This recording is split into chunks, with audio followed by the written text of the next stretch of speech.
All right, everyone, welcome to the screencast. This screencast is our very first one, and what we're going to talk about is what is economics. It's part of the first chapter, and in the next few sections we'll go into the what are the 5 foundations of economics. All right. So economics is often called the dismal science. It was named this for people claim a lot of different reasons, but what most people think is that it was named after Thomas Malthus. Made his prediction that humankind would eventually starve to death. And what Malthus had in mind was he had in mind that over time population growth was growing exponentially. So this is population growth. But agriculture was flat. All right. So agriculture growth, the ability to produce more and more food was flat. And so at some point in the future, you would end up at a point where the population would outstrip the ability of the land to produce resources. All right, and so that was why it was called the dismal science, because it's kind of making a dismal prediction about the future of humankind. Well, what did Malthus miss? Because today we have 7 billion people, and obviously we still have not hit the point where the land is outstripped in terms of the amount of food we can produce. Well, Malthus missed technology growth. He missed agricultural productivity increasing due to the Industrial Revolution. All right, so that's why it's often called the dismal science, as you might hear it called. So what is economics mostly about? Well, economics is concerned a lot about scarcity. All right.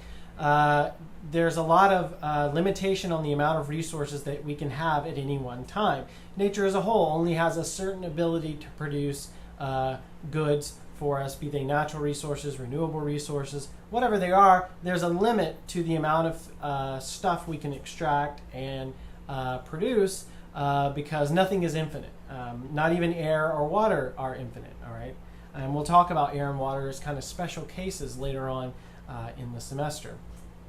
So economics is the study of how people allocate their limited resources to satisfy their unlimited wants. All right. So it's the study, I like to think of how people make decisions. It's the study of decision making.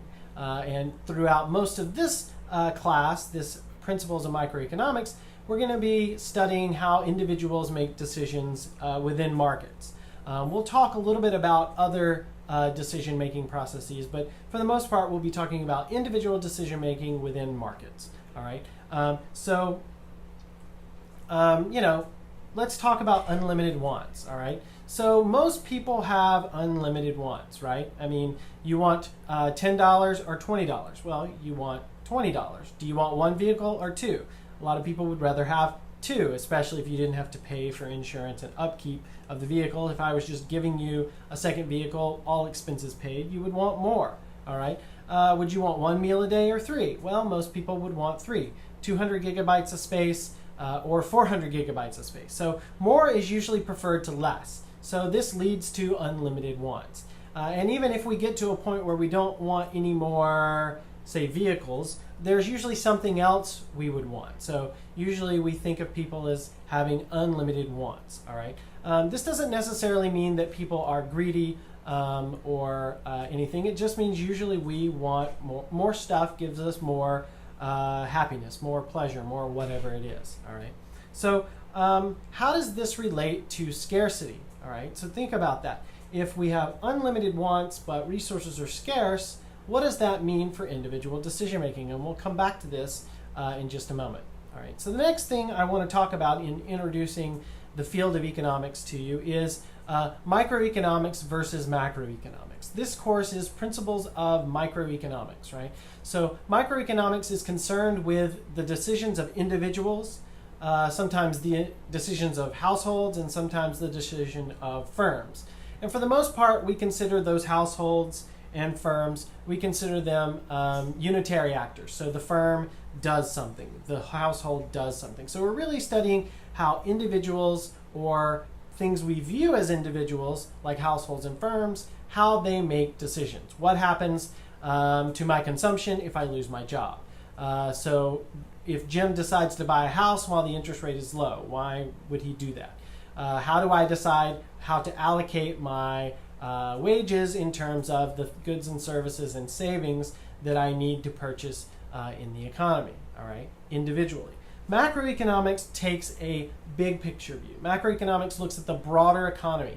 It looks at things like inflation, growth, employment, interest rates, productivity, the kind of econ things that you hear about more on the news, and the kind of econ things that usually if you tell someone you're in an econ class or you're an econ major or you have a PhD in economics, they usually want to ask you about these sorts of big questions because most people out in the world that's what they think of economics. And in fact, it's only it's a smaller part of the overall field of economics, macroeconomics, but it's actually a very important part, and it's also the field that most tangles with politics and public policy. So it's the one we hear about a lot. So examples are what happens to the economy if there's widespread unemployment.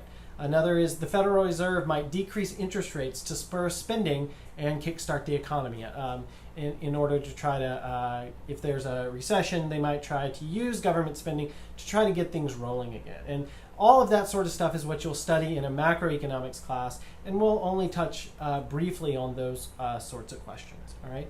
So coming back to microeconomics, so we think of individual units comprising the entire economy. So it's a individual building up to the economy kind of view. So we take the individual as our unit of analysis. Often economists like to say we use methodological individualism. So the idea is that our method is individualistic. We look at individuals. We do examine groups, we examine firms, but we build up from the individual. And this has important implications, and it's what sets economics apart in some ways from some of the other social sciences. Not always, but often in a social science like sociology, they view groups like class or race or gender. They view those as sort of their unit of analysis. And again, it's just a different way of getting at the important questions. But in economics, we usually take this individual methodological individualism view, and we build up from that. All right. So a few examples are an individual choosing to take a job in Florida or one in California. A couple deciding when to start a family, when do we want to have children. The effect of government intervention on a market. So if the government enacts a tax on a certain good, how does that affect the market for that good? If the government prohibits that good, how does that affect the market? And there usually still will be a market for prohibited goods. You can think of some goods that are prohibited, services that are prohibited. That does something to those markets, and it changes them in different ways. So those are all, microeconomic sorts of questions. Some more examples of macroeconomics question, the study of the broader economy. Well, things like inflation, economic growth, unemployment, interest rates, aggregate demand, and aggregate supply. We're going to talk a lot about supply and demand in this class, but we're usually going to be talking about supply and demand in individual markets. So the market for tacos, the market for beer, the market for widgets. I have a hard time thinking of examples sometimes. In macro, they think of the demand of the whole economy. So it's aggregate, meaning you add up everyone. All right.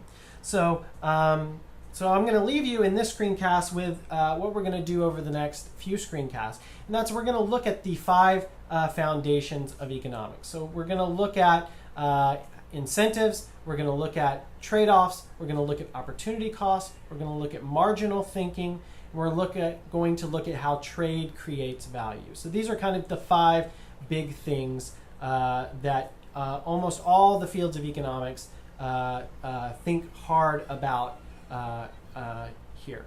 And the last thing I want to leave you with, and you'll be able to click a link, there'll be a link appearing hopefully even as I speak here, to this kind of boring, stereotypical economics professor. This is Ben Stein in Ferris Bueller's Day Off. For the rest of the screencast, I'll often leave you with a video. This one is just more for fun. Some of the future ones actually are important, and I hope you do view the external videos because often they're going to make an important point. This one's just kind of humorous. So there.